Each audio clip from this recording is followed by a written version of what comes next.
Obrigado.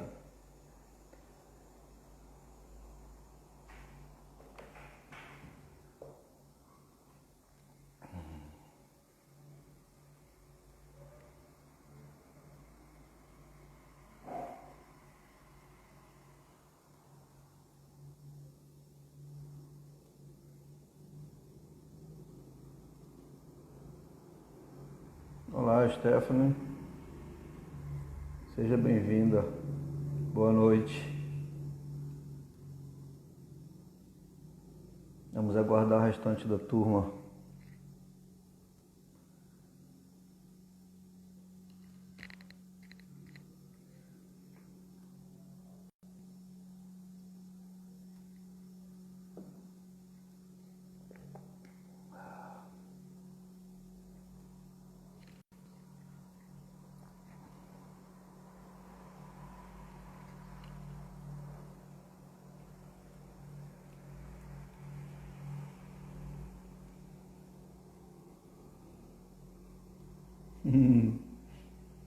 Tudo tranquilo. Importante que você está aí.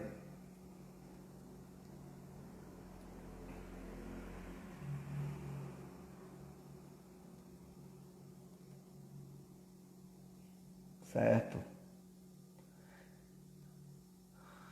Que bom. Eu percebi que a aula de ontem ficou bem dinâmica, né? Houve uma interação. É muito bom quando tem essa resposta daí, porque fica mais fácil a aula. Até porque se trata de história, né? E história, assim, acaba sendo meio maçante em algumas situações. E então, quando se tem se faz esse paralelo com o período atual, se questiona, se pergunta algumas coisas da atualidade, a aula ela consegue fluir bem mais fácil, né? Até porque a gente tem percebido na história do direito, em alguns momentos, que só aconteceu, na realidade, uma evolução ao longo do tempo, né? Muitos dispositivos, muitos institutos já existiam nessa época, né? Então, na realidade, foi só havendo uma atualização, uma, uma, uma atualização, um ajuste, né? Uma adequação conforme o tempo na história.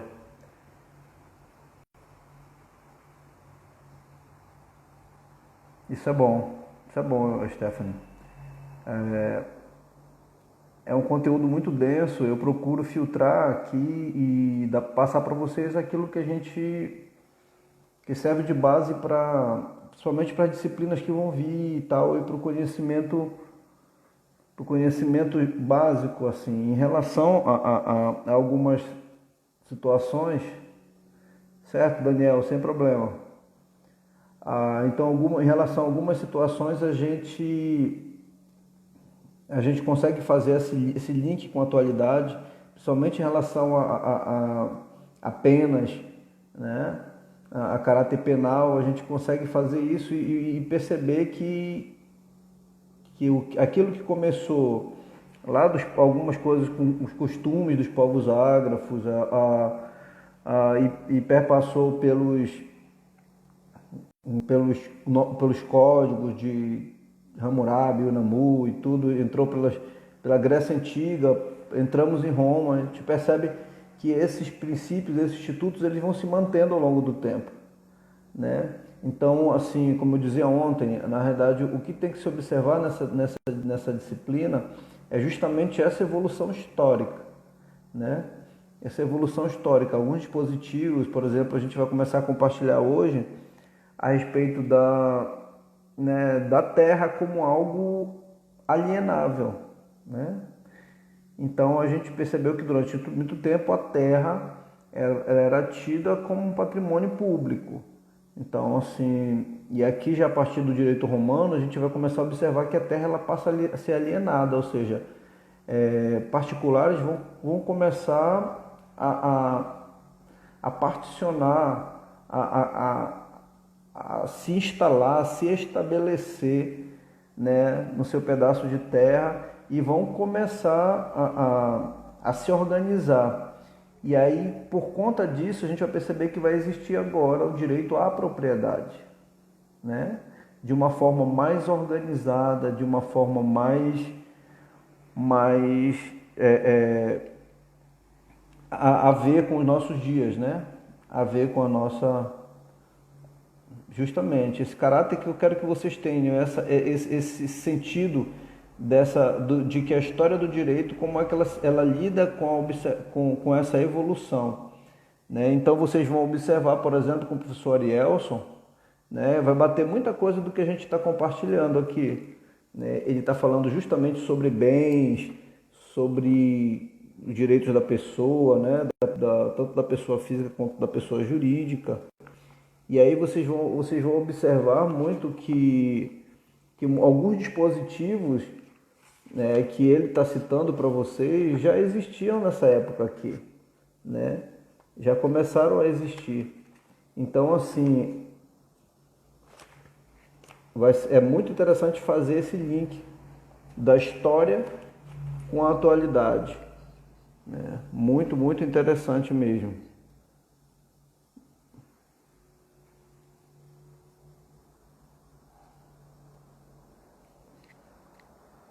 Cadê o pessoal? Boa noite, Andrei. Seja bem-vindo. Olha, a gente já começa a perceber, por exemplo,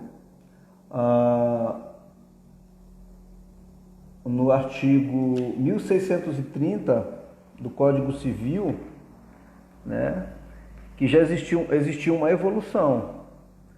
No artigo 1630 do Código Civil já existiu uma evolução do... Vocês lembram que nós mostrando ainda há pouco, falando ontem a respeito do período arcaico, né, onde a família era o centro e o pai tinha o poder absoluto, né, que era justamente o pátrio poder.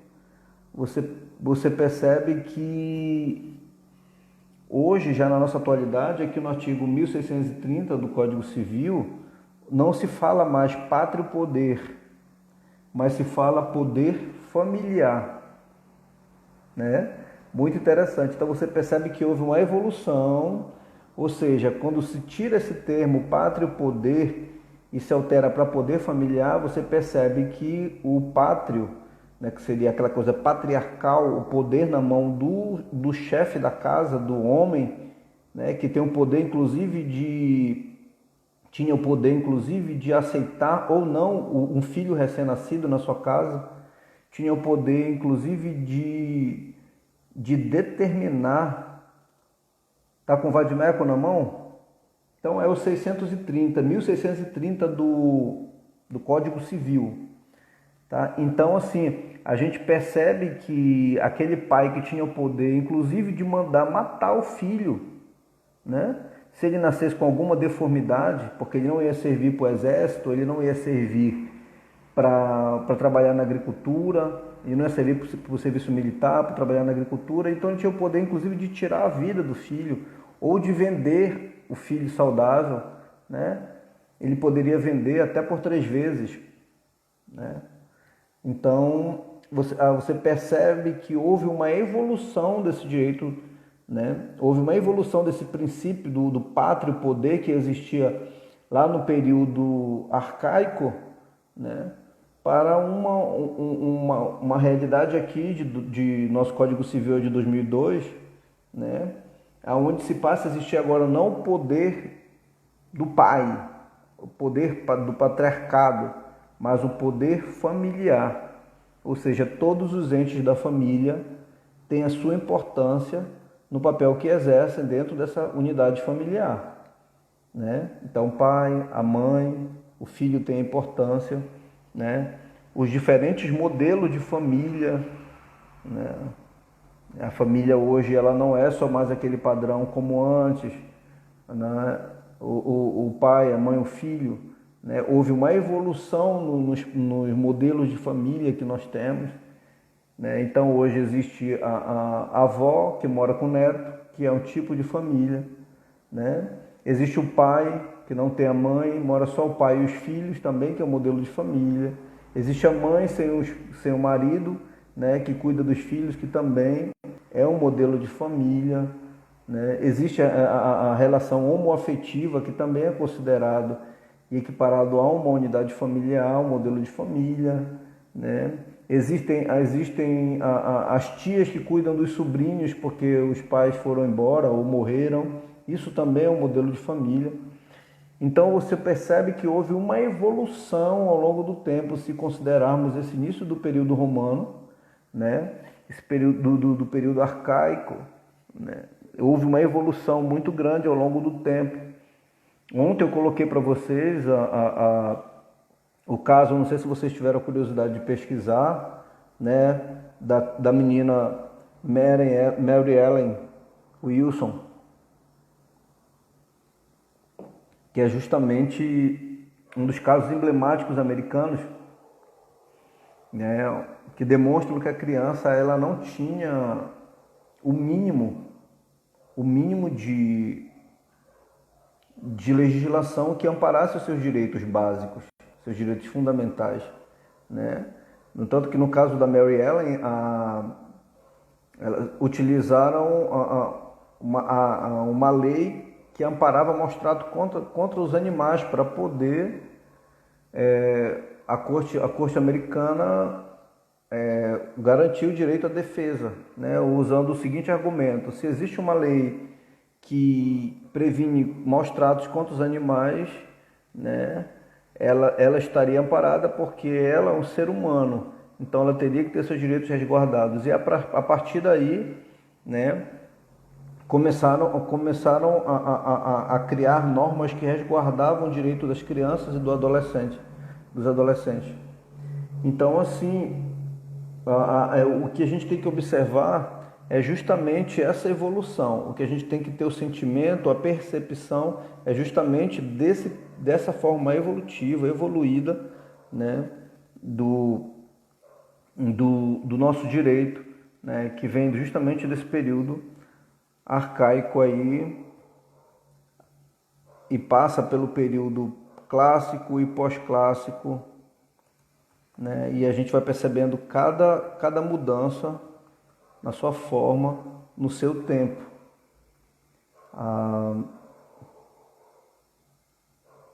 Nós já tivemos no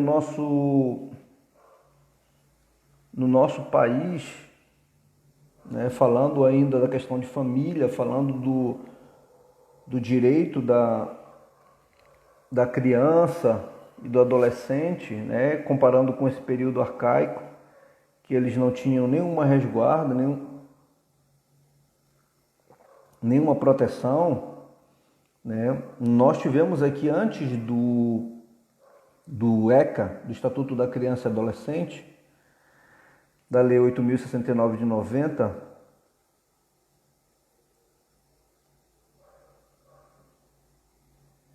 a gente até vê isso, que em determinada época chegou a ocorrer de tentarem colocar as crianças bem pequenas para trabalhar. Isso era comum. Então, assim, você viu, pois justamente, eu estou olhando aqui aqui, que ainda está disponível, se você pesquisar, no Planalto ainda está disponível ainda a lei número 6.697, né, que é de 1979. Ela foi revogada pela lei 8.069 de 90, que é o ECA, né, que ao invés de se chamar Estatuto da Criança e Adolescente, como nós temos hoje, que é o ECA, essa lei 6697 de 79, ela instituía o Código de Menores, assim que era chamado, o Código de Menores. Então, assim, esse código aqui ele dispõe sobre assistência, proteção e vigilância a menores, né? Então, ela organizava, mas aqui nessa lei, ela tratava as crianças, mesmo assim ainda não com o devido amparo legal, né? Não com o devido amparo legal, porque ela a gente vinha desse período que a criança ela não tinha um amparo, então poucas leis davam a abertura necessária. Por exemplo, você percebe que essa lei, Código de Menores, que se vocês quiserem olhar depois, ela é de 79, ou seja, ela não se amoldou ao padrão da nossa Constituição atual, que é de 1988. Então ela vinha trazendo algumas diretrizes, né, bem diferentes em relação à proteção da criança e do adolescente como a gente tem hoje, né? A gente percebe que houve uma... Aqui já no Código de Menores, a criança já passou a ter pelo menos, né, um mínimo, mas tinha um mínimo de amparo. Tinha guarda, tinha proteção, né, a proteção do Estado. Mas assim, a gente percebe que ainda se falava de pátrio poder. Ainda se falava de pátrio poder. Bem parecido com o período arcaico. E essa lei aqui, o Código de Menores, ela é de 79, ou seja, 1979, né? Então a gente percebe que ela ainda ela traz, olha, da delegação do pátrio poder, artigo 21, ó, pátrio poder, poder do pai.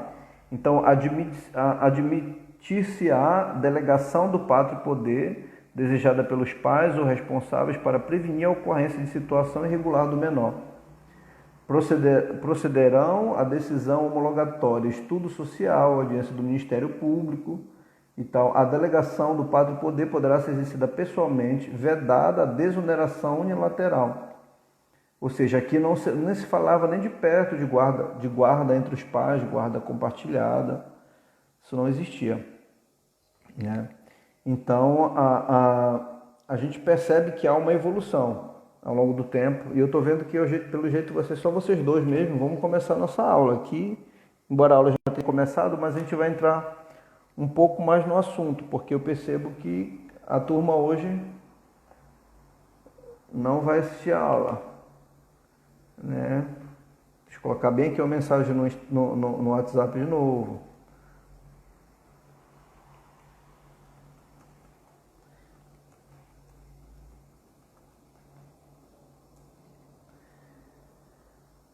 Pois bem, gente, então vamos começar a falar, já que os outros não vão entrar, não entraram até agora, né? Opa, saiu mais um aí, pronto. Ficou só a Stephanie, foi? Não, voltou.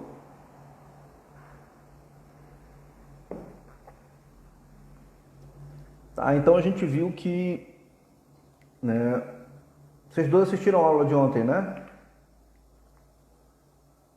Stephanie e Andrei assistiram a aula de ontem, né?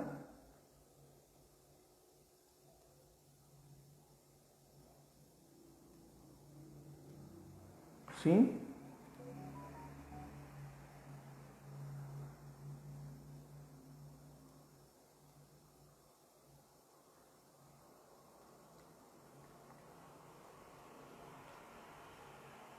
Tá, gente, então vamos lá. A gente viu ontem, o que a gente viu ontem? Que o rei, no período de Roma Antiga, né, os reis, eles, da mesma forma, eles eram absolutistas, né, eram vitalícios, só que eles tinham interferência também no todo o sistema, tanto religioso quanto administrativo, quanto no sistema de justiça, os reis também poderiam intervir. Perfeito. Então, a diferença nesse período aqui era que os reis, eles eram, esses administradores, os reis, nesse período, eles eram colocados no poder através de eleições, né? Se tinha uma eleição, não havia hereditariedade como existe hoje, né? Nós falamos a respeito disso ontem. Então não havia uma hereditariedade, não se passava de pai para filho, né? Havia essa escolha através dos comícios, né?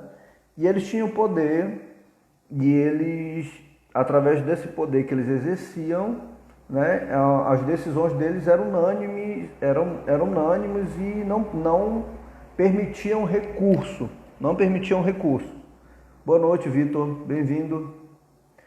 Ah, não permitiam recurso. Então, assim, só existia um grupo, né, que era responsável pelo aconselhamento desse rei, né, e esse grupo era o grupo dos senadores, né, e eles aconselhavam o rei, mas apenas aconselhavam, não tinha ingerência nenhuma em mudar, não era uma corte recursal, não tinha poderes legislativos, como a gente conhece hoje o Senado, eles apenas aconselhavam o rei, né?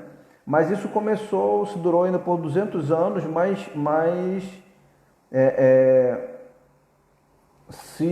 foi alterado com o período da República, né? Com o período da República, isso houve uma alteração, ok? Então, assim, no período da República, os romanos eles decidiram, de uma certa forma, né, tirar as forças do poder executivo, né?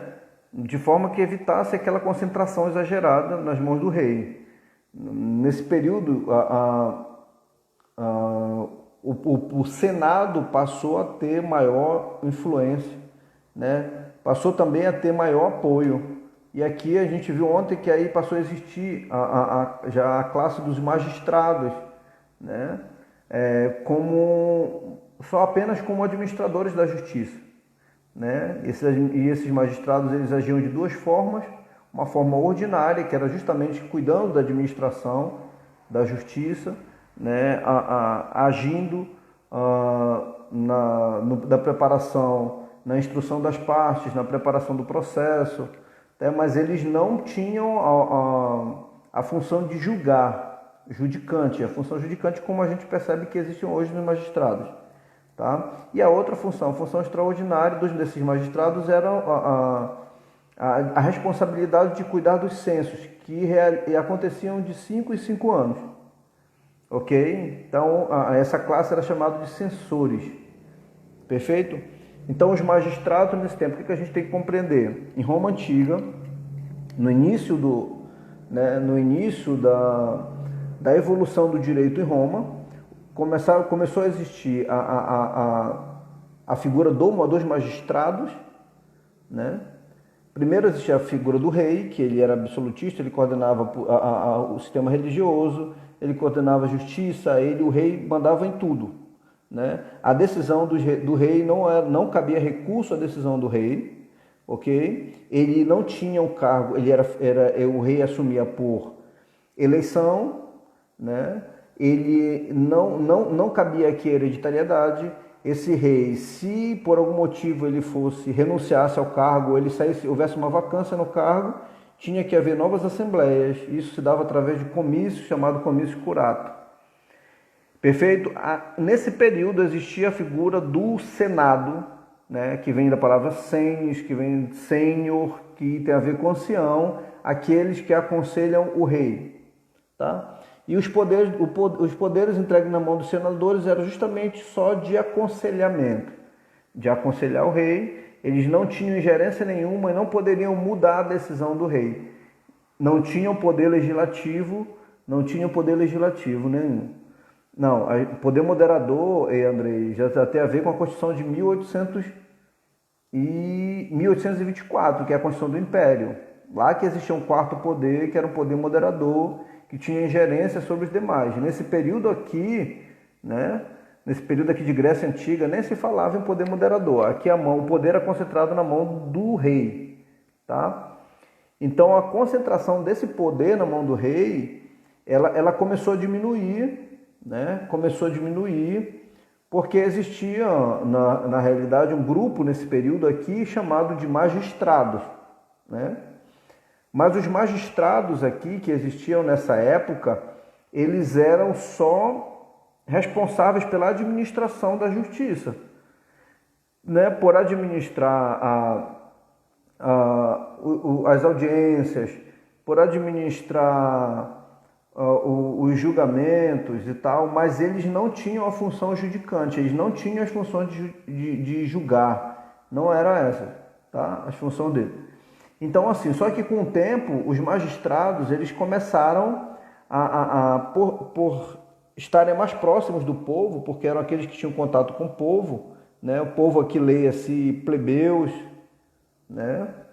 Então, assim, o povo começou a usar os magistrados, né, para que através desses magistrados se houvesse uma justiça mais próxima daquela realidade deles, né? Porque existiam antes, vocês já viram os filmes antigos, né? Existia a classe dos nobres e existia os plebeus aqui embaixo, certo? Então, assim, os plebeus, eles eram aqueles que a gente viu ontem também, né? Que eles não tinham acesso às regras, às normas. E não tinham acesso no sentido de não poder ler, não poder saber. Não, as normas eram publicadas, normal, nesse período aqui já existia a publicidade, né? A gente percebeu lá que com as normas de Solon, né, até mesmo de Drácon, já existia essa publicidade, né? E os plebeus aqui, no caso, eles tinham dificuldade de entender as normas, de interpretar as normas. Então, assim, eles não entendiam o que determinava a lei, automaticamente eles descumpriam a lei e eles eram punidos por isso. Então, assim, e eles começaram a questionar os magistrados, que eram mais próximos dessa classe, que lidavam mais com eles, porque os magistrados eram responsáveis pela administração da justiça e eram responsáveis pelo censo, pela organização do censo, e aquela coisa de colher as informações dos plebeus, das casas das pessoas, de saber sobre patrimônio, de saber sobre a quantidade de pessoas que residiam lá, saber as informações pessoal para fazer um levantamento. Então os magistrados nesse período eles tinham uma proximidade maior. Boa noite, Nada, seja bem-vindo. Uma aproximação maior com a classe, né, menos favorecida, com a classe e a classe automaticamente que tinha maior dificuldade com a lei. E a gente viu ontem que a dificuldade dos plebeus não eram de acesso à norma. Não era que eles não tinham acesso à norma, que eles não houvesse publicidade nesse tempo. Que bom, Nada. Então, assim, a dificuldade deles era na interpretação, na compreensão da norma, né? A gente falou ontem e fez até um paralelo com o juridiquês, né? Com a norma, com a linguagem jurídica hoje, né? Como ela não é acessível a todo mundo, né? Quando a gente começa a se envolver no ramo jurídico, no direito, a gente, na verdade, passa 5 anos na academia, a gente falou disso ontem, então o Nádia até falou de termos, né, que são utilizados nos procedimentos, dentro dos fóruns, nos procedimentos processuais, né, termos como requerente, requerido, né, autor, réu, peticionante. Então, assim, a gente percebeu tutela de urgência, tutela de evidência, o lapso temporal, umas coisas assim que a gente, uma linguagem que é totalmente desconhecida da massa, da grande massa, né? A gente tem uma juíza na comarca de Tailândia, doutora Aline, que inclusive é a chefe do Nader. Ela é da segunda vara. Eu tenho uma admiração muito grande por essa juíza, a doutora Aline, porque ela é jurisconsulto, isso. Porque a doutora Aline, ela procura estar ao máximo próximo da comunidade, né? Então eu vejo assim que a doutora Aline, na realidade, se a gente voltar... pois é, a gente vai evoluindo, né, Stephanie? Vai começando a compreender. E a doutora Aline, ela realmente tem a ver com esse conceito aqui de Roma, um conceito de magistrado, né? Ela sempre procura estar acessível à população, àqueles que chegam ao fórum e tentam falar com ela sempre está ali. E eu lembro de uma característica, uma coisa assim que para mim é inédita, e já foi a doutora Aline que implementou, nas ações aqui em Tailândia, por exemplo, nas ações de pensão alimentícia, né? Pensão alimentícia. Aqui em Tailândia existe uma lei de pensão alimentícia, né? Que ela normatiza justamente como tem que ser o procedimento e tal. E na lei ela traz a previsão de que você não precisa de advogado para ajuizar uma ação de pensão alimentícia, certo? Não precisa de advogado, então aqui a gente prega o termo jus postulandi, né? Nas ações que você não precisa de advogado, o nome dado para isso é jus postulandi, ou ius postulandi, ou seja, você postula em nome próprio. Então, assim, nessa lei de alimentos, ela não traz ela não tem necessidade, né, de você utilizar um advogado para isso, né, porque geralmente ela trata de valores pequenos, às vezes a pessoa quer um salário mínimo com pensão no máximo, às vezes é muito menos que isso, e ele mesmo não tem condições de pagar um advogado, então ele pode pleitear, né, diretamente no fórum. Mas do que está no papel da lei, para se tornar prático isso, existe um caminho muito grande.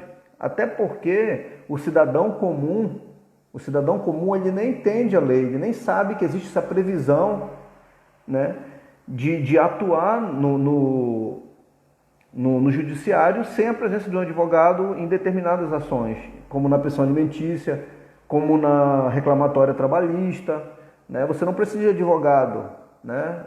Chama-se jus postulandi. Você pode pleitear em nome próprio, em causa própria. E aí a doutora Aline, que foi o que ela fez aqui em Tailândia? Ela tirou da teoria, tirou do papel e trouxe para a prática. Ela criou um formulário e colocou na distribuição do Fórum da Comarca de Tailândia, né, esse formulário, onde a própria mãe que ia pleitear a pensão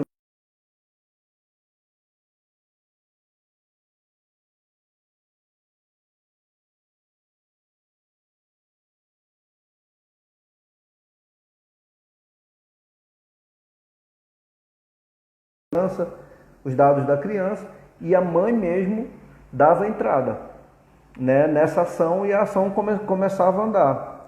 Então, assim, é uma iniciativa muito louvável da doutora Aline, assim, aonde eu vou eu falo disso, porque para mim foi inédito, porque é difícil o magistrado sair da sua posição de magistrado e atuar, né, e atuar de forma a favorecer ali mesmo, frente a frente, a população. Foi o que ela fez, ela criou um formulário que trouxe essa possibilidade de se ajuizar uma pensão alimentícia sem precisar de um advogado, né? Então as pessoas vão lá e preenchem. Então, assim, por que eu estou falando essa história? Por que eu estou falando da doutora Aline?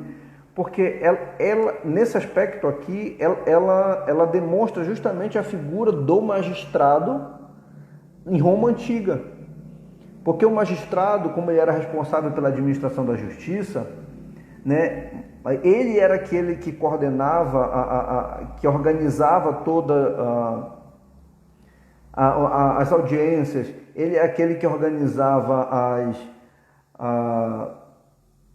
recebia, preparava as pautas, fazia tudo. Então, assim, nesse período, aí os magistrados,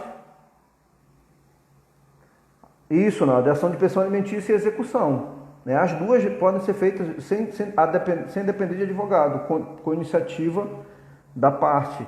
Mas isso daí, quem tirou da lei e colocou na prática foi a doutora Aline. E assim, isso é uma iniciativa de Tailândia. Eu não vi isso em outros fóruns, em outras comarcas. Então, assim, por isso que eu estou falando, a iniciativa da doutora Aline, ela se equipara mais com os magistrados da época de Roma Antiga, porque eles eram próximos dos plebeus, né? eles eram próximos dos plebeus, então eles faziam esse papel de estar perto. No entanto, que quando a gente começa a observar, e foi o que a gente viu ontem, né, porque eles cuidavam, magistrados eles cuidavam, né, eles cuidavam do litígio entre as partes, eles faziam uma espécie de mediação, né, eles instruíam as partes em relação aos procedimentos, como era que tinha que fazer, né, mas eles não julgavam, nesse período aqui eles não julgavam ainda, né, eles não julgavam. Então, assim, eles tinham duas características, magistrados nesse período, uma característica ordinária, que era justamente essa de organizar, de preparar, de instruir as partes para procedimento, né, do julgamento, e a característica deles, a outra característica extraordinária era justamente o censo, organizar o censo, que se dava de 5 em 5 anos, né? Vocês lembram que a gente falou disso, né? Nessa característica aqui, os magistrados eram chamados de censores. Então a gente percebe o seguinte, que os magistrados, eles eram próximos da comunidade, eles eram próximos dos plebeus, né? Ao ponto de quando chegar lá na frente, a gente viu isso ontem, que os plebeus, foram eles os responsáveis para que os magistrados, né, através dos magistrados, para que começassem a trazer normas, né, que aí a gente viu ontem que foi o caso das 12 tábuas, normas de fácil compreensão. Foi através dos magistrados que se criou uma norma com cada tábua, com cada título, com a explicação de cada um. Essa parte aqui é responsável por aspectos procedimentais, essa parte aqui fala do pátrio poder, essa parte aqui fala do procedimento de citação, como é que vai se dar. Então, assim, essa iniciativa dos plebeus, né, por conta justamente das punições que eles sofriam por não compreender a linguagem, por não entender, eles não entendiam, eles automaticamente não cumpriam a lei e eles eram penalizados, né? Então a gente viu que os magistrados, desde o início, eles tinham essa importância de estar perto do povo, né, dos plebeus, e a partir deles, por administrarem a justiça, começaram a mudar também a norma aplicada e o direito, ok? A gente viu, né, falando do direito romano, a gente viu que o direito romano, Tiago, seja bem-vindo, boa noite, tudo certo por aí? A gente viu que no direito romano, o direito romano ele era baseado sobre 3 aspectos, vocês lembram? 3 aspectos, onde que nós vimos: viver honestamente, não lesar a outrem e dar a cada um o que é seu, ok? O direito romano ele está assentado, foi fundamentado sobre 3 pilares: viver honestamente, não lesar a outrem e dar a cada um o que é seu, correto? A partir desses 3 pilares que fosse desenvolvendo o direito romano, né? Por conta desses 3 pilares, para que haja uma melhor compreensão desse direito romano, ele foi dividido em 3 partes, em 3 períodos, né? Vocês lembram ontem que nós falamos? O primeiro período foi o período arcaico, né? O segundo período, o período clássico, e o terceiro período, o período pós-clássico, correto? Então, assim, cada um desses períodos, o direito ele começou a criar formas, a se desenvolver, né?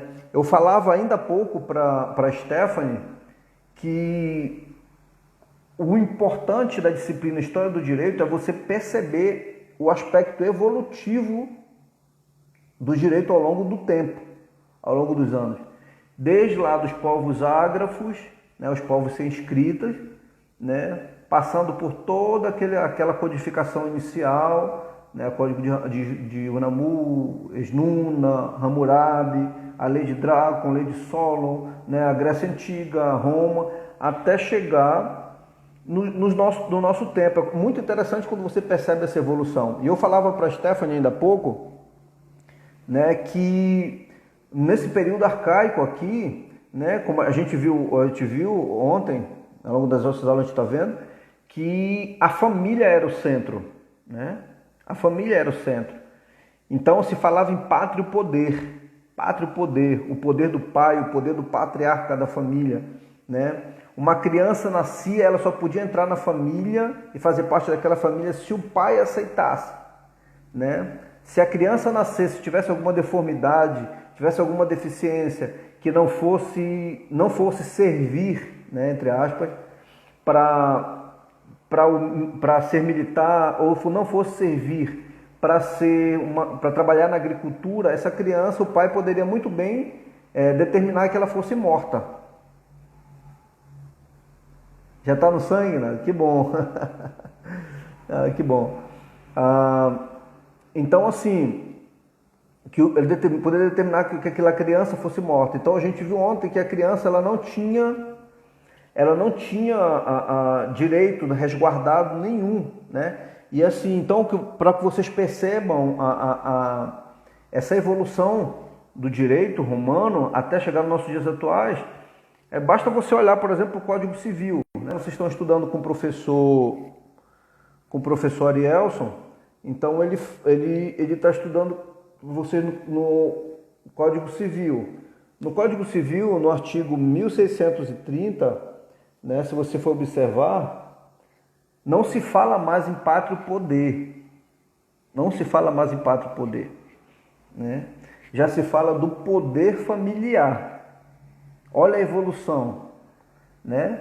Olha a evolução. Ou seja, já o pátrio poder não é mais se olhar a importância só do pai, né? Não é só o pai que pode, mas cada membro da família tem a sua importância. Então agora não se fala mais em pátrio poder, mas em poder familiar, né? Mas assim, isso até um tempo atrás, isso não é só no período arcaico, isso até um tempo atrás, eu estava ainda falando há pouco com a Stephanie, né? Nós temos até está no Planalto até hoje uma legislação brasileira que era chamado justamente de Código de Menores, né? Que foi uma lei que foi revogada, ela é de 1979, né? Então, se comparado com o direito romano, ela é muito, muito, muito recente, né? Então, a lei 6.697, 6697, de 10 de outubro de 1979, é o chamado Código de Menores, né? Ela foi revogada pela Lei 8.069 de 90, que é o ECA, o Estatuto da Criança e Adolescente. E essa lei, ela trazia ainda a mesma expressão que continha o período arcaico, período de direito romano, período arcaico, né? No seu artigo 21, se não me engano, deixa eu olhar aqui, no seu artigo 21, ela falava até aqui, olha, da delegação do pátrio poder, né? A delegação do pátrio poder. Então, ela falava que, olha, a delegação do pátrio poder, no artigo 23, pode ser exercida pessoalmente, vedada a desoneração unilateral, ou seja, não existia uma guarda, né? Uma guarda compartilhada nesse período aqui, né? E isso é 1979, já é uma legislação brasileira. E ainda se usava a expressão pátrio poder, né? Diferente do nosso Código Civil, que é de 2002, né? Que no seu artigo 1630, ele já trata agora do poder familiar. Então eu quero que vocês estejam muito atentos e tenham essa percepção do caráter evolutivo do direito, né? Do caráter evolutivo do direito, de toda essa história que nós passamos, mas que essa história ela só começou a criar institutos. Mas esses institutos eles foram evoluindo ao longo dos anos, né, até chegar hoje. Né? Hoje, como eu falava ainda há pouco para a Stephanie, nós temos diversos modelos de família. Né? A avó que cuida do neto é um modelo de família. Né? Não se tem mais só aquele modelo de família pai, mãe e filho. Né? Hoje nós temos a tia que cria o sobrinho, que mora com o sobrinho porque o pai foi embora ou faleceu. Isso é um modelo de família, né? O pai que separou da mãe e ficou com as crianças para cuidar, isso é um modelo de família, né? A família homoafetiva, né, dos homens que convivem juntos ou adotaram um filho, Isso é um modelo de família. Então, assim, hoje não se fala mais no pátrio poder, né? Hoje não se fala mais no pátrio poder, ok? Aquela coisa concentrada, como a gente viu no período arcaico, né? Em cima do pai, é o pai, o homem da casa, ele determina, né? Inclusive a entrada do filho, né? Em casa, do recém-nascido, ele poderia inclusive mandar abortar, ele poderia rejeitar, né, a criança, enjeitar, como chamava nessa época, ok? Então a gente viu que nesse período, né, foi onde nós praticamente fechamos ontem, né, que começou a se vieram além das 12 tábuas, né, e nesse período aqui começou a se organizar alguns direitos, alguns institutos do direito civil que hoje a gente percebe, né, como já comuns, já bem alterados no nosso período atual. Então, assim, no início a terra era um patrimônio, como fosse um patrimônio público, né? As pessoas poderiam se instalar, mas daquela terra eles não poderiam dizer que eram donos, ok? Porque aquilo pertencia ao rei, né? Pertencia ao rei. Então a gente começa a perceber aqui nesse período, né, do período arcaico, nesse período já aqui, após as 12 tábuas que começou a se criar essa questão do direito, né, a se organizar o direito no aspecto procedimental, a se organizar o direito no aspecto do poder, do pátrio poder, né, a se organizar o direito em temas, em títulos específicos.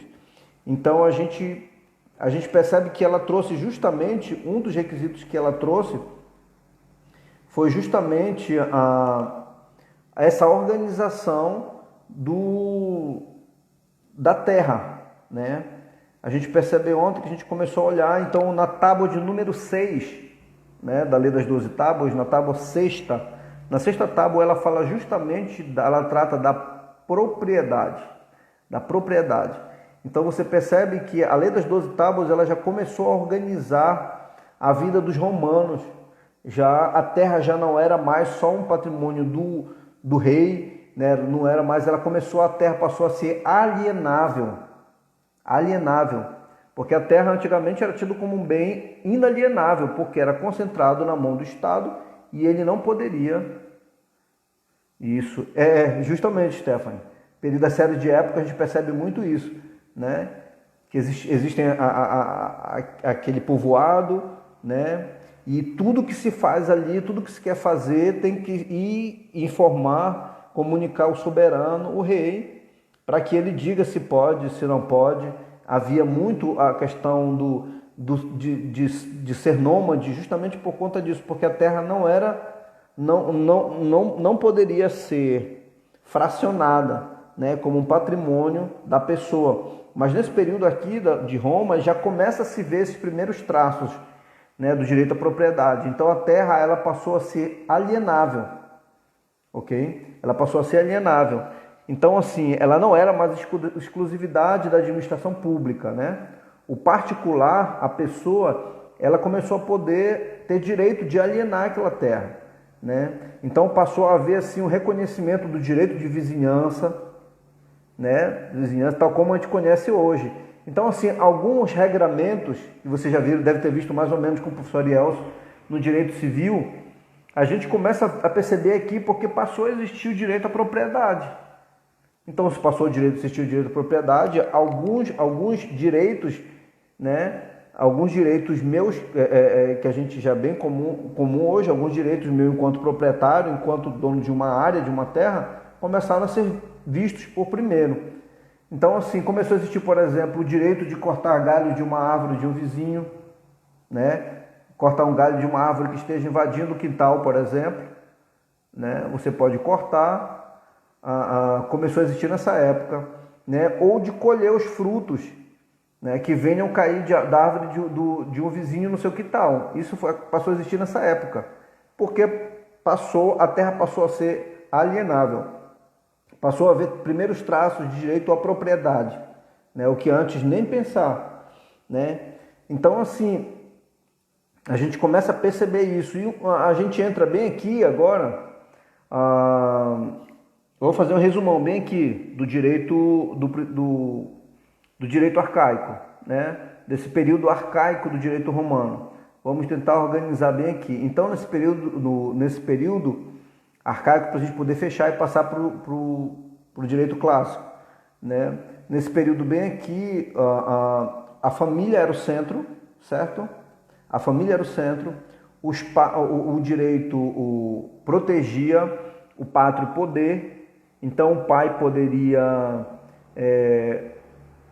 poderia inclusive não aceitar o recém-nascido na sua casa, ele poderia determinar que fosse morta a criança que trouxesse alguma deformidade e não tivesse condições de servir ao serviço militar ou de trabalhar na agricultura. Ele poderia inclusive vender o filho, até por 3 vezes ele poderia vender a criança, correto?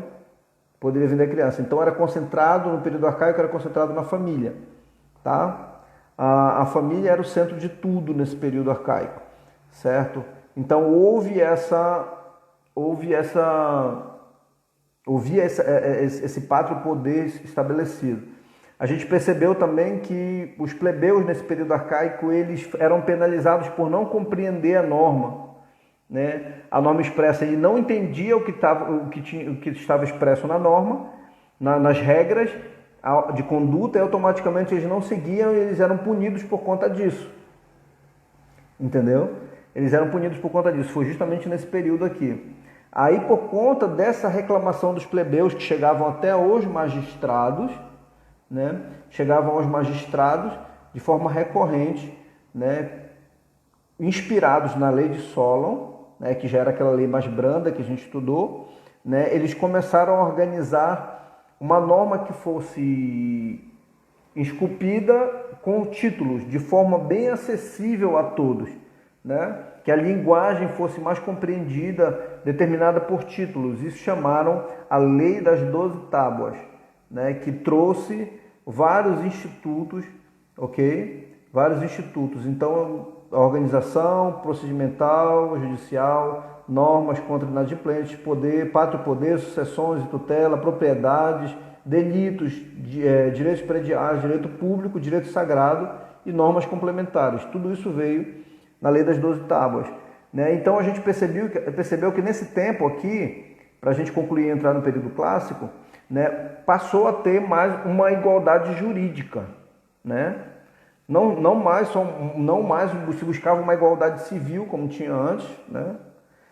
Como se pretendia, mas agora uma igualdade jurídica, se compreendendo a norma, né? Os plebeus já tendo noção, já entendendo o direito de uma forma mais acessível, mais próxima a eles.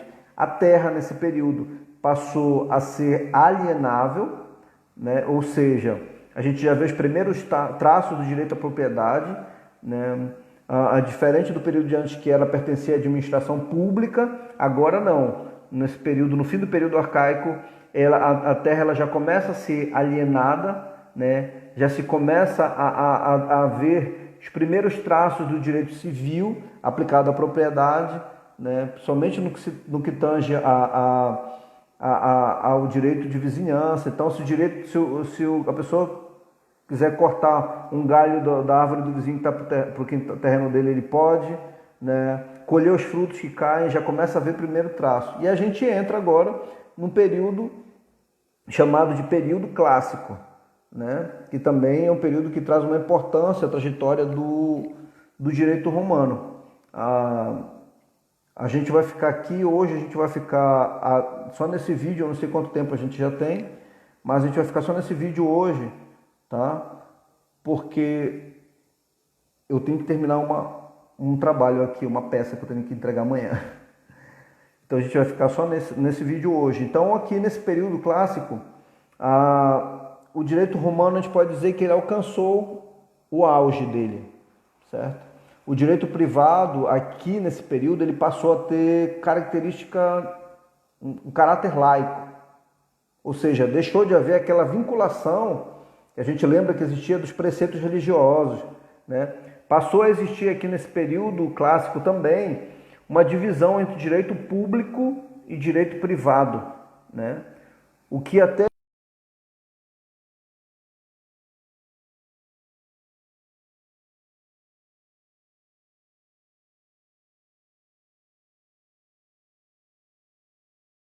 realizado de uma forma bem clara, mas nesse período aqui do período clássico foi o ápice, o auge do período do direito romano, né? Então a religião se desvinculou do direito, né? Os preceitos religiosos, houve esse início, né, de divisão do direito público para o direito privado, e os princípios, as regras, as normas que eram todas misturadas, né? Passaram a se organizar e a estarem divididas agora, né, entre esses dois ramos do direito, entre o direito civil, entre o direito público e o direito privado, né? Não mais a confusão de antes. Então, nesse período aqui, a gente viu que aquilo que era misturado antes passou agora a se dividir entre dois, entre o direito público e o direito privado. Isso já foi nesse período aqui, ok? Vocês se lembram que a gente viu em IED que o direito público ele diz respeito nas relações privado com o Estado, né? E o direito privado nas relações entre particulares, entre pessoas.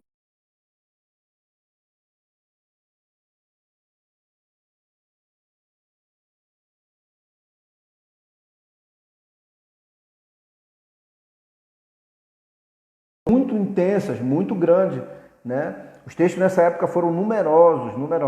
Começou a haver uma produção muito grande de regras, né, com base no costume, né, aquele costume vigente da época, né? Começou a ter um espaço para escrita de uma certa forma maior. Então, aquilo que era só costumeiro passou agora a dar lugar para a norma posta, para o direito positivado. Tá? A gente vai ver isso muito claro nesse período do direito romano. Então, assim, era um período de grandes produções, né, de normas, de regras, e a norma que era costumeira, que era consuetudinária, passou agora a ser norma escrita, né? A norma positivada. Isso começou a desenvolver no período clássico, certo? Então, assim, por conta dessa transição do direito costumeiro para esse direito posto agora, ou o direito positivado, né, começa a ganhar relevância aqui, Nader, aquilo que você falou ainda há pouco, a função dos pretores, né, e dos jurisconsultos.